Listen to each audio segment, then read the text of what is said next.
Our thoughts are definitely controllable. Do you know how?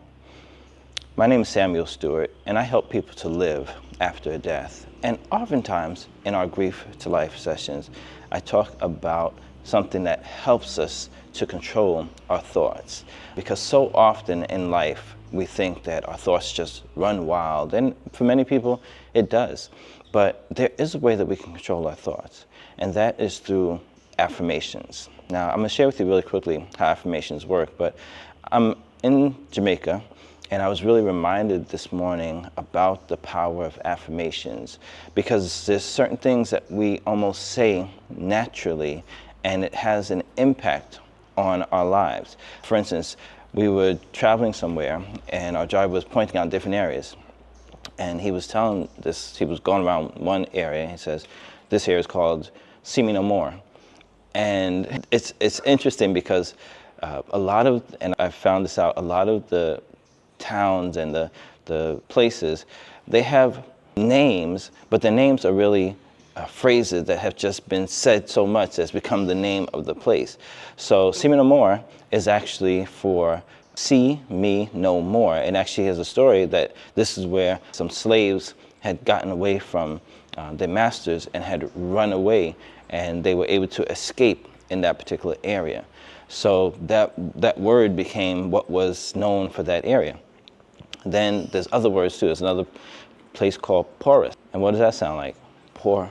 And it's just interesting how these words come about, and then it can really, almost in a sense, dictate how the area is looked at, how the area, the vibe of that particular area as well too. So now let's go back to affirmations in regards to grief and when I'm talking about controlling our thoughts. Now I'm going to show you the evidence first of this, because maybe you don't think that your thoughts can be controlled. And I want you to just do this exercise with me.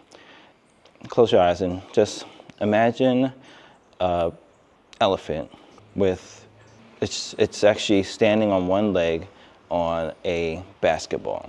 Imagine an elephant standing on one leg on a basketball. Actually, you know what? Change it to a pink elephant balancing on one leg on top of a basketball.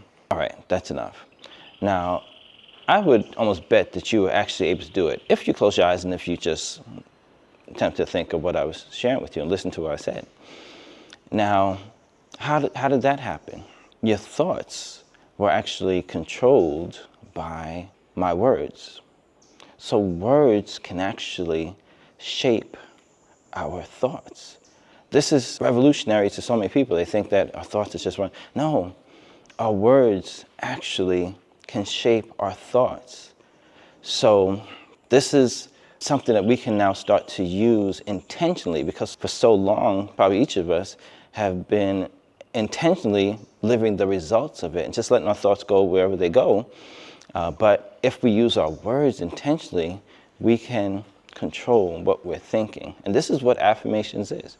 Affirmations is actually speaking these words intentionally, but now it's actually helping to shape our thought. And this is actually also even a biblical lesson as well too. In the Bible it says that faith comes by hearing.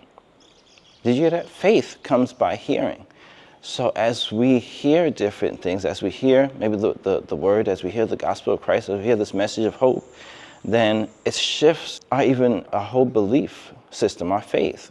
So affirmations now, as we talk about it in reference to grief, it's really going to be speaking words intentionally of how we want to even think, how we want to feel, how we want to even experience our grief. Now, mind you, when you say affirmations, you're not necessarily speaking how you feel in the moment, but you're projecting ahead to how you want to feel. So, I am at peace even though my loved one is no longer here. Or, I am calm. All right? And I'll give you another quick hint, because I attempt to keep these nice and short for us. You don't want to use negative or negate words like, say, I am not stressed or I am not anxious. No, you don't want to do that, because the way our mind processes it, it's like our mind hears it as an absolute. I learned this years ago, and I thought it was phenomenal too. Another important part of affirmations. Our mind hears absolute. So even though we may put a not in front of it, we just hear the anxiety, or we just hear the stress, or we just hear the worry. No, we want to speak in the positive, all right? These are affirmations, all right? So we don't want to say, I am not whatever. No, say, I am calm. I am peace. I feel loved. And I mean, that's really it for today. I think I gave you enough that you can start practicing this. There's other lessons that we talk and share with affirmations, but just realize again that your thoughts are definitely controllable, and you can take control of it by your words.